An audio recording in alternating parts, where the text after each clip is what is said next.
What was the role of satellite states in the Cold War? Have you ever wondered how certain countries managed to maintain their independence while being so closely tied to the Soviet Union during the Cold War? The answer lies in the concept of satellite states.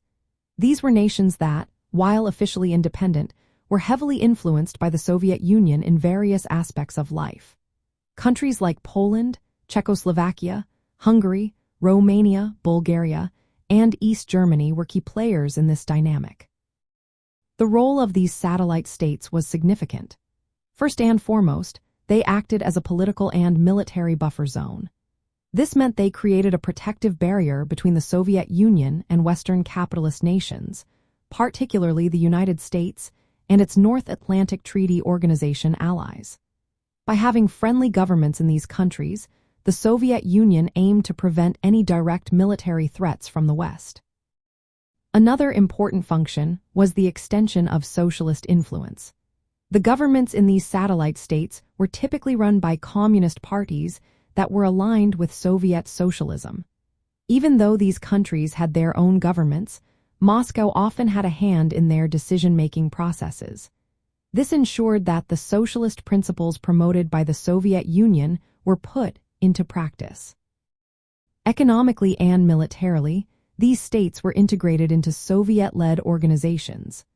The Warsaw Pact was formed for military cooperation, while Comecon was established for economic collaboration. This integration helped create a unified socialist bloc that could stand up to Western capitalist powers. Elections in these satellite states were often manipulated to ensure pro-Soviet outcomes. Despite promises of free elections made during the Yalta Conference, the Soviet Union intervened to maintain control. This ensured that communist parties remained in power and that no governments opposing Soviet interests could rise. From the socialist perspective, these satellite states symbolized unity and strength. They were viewed as essential in the fight against capitalist encirclement and were part of a collective effort to build a socialist world. However, not everything was smooth sailing. Nationalistic movements within these states sometimes challenged Soviet authority.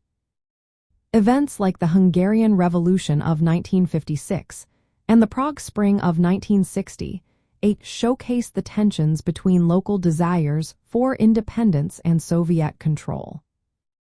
In summary, satellite states played a vital role during the Cold War. They served as a shield for the Soviet Union, helped spread socialist governance, and maintained a bloc of nations that could counterbalance Western influence. While they were crucial for the Soviet Union's strategy, the internal struggles within these states highlighted the complexities of maintaining control over diverse populations.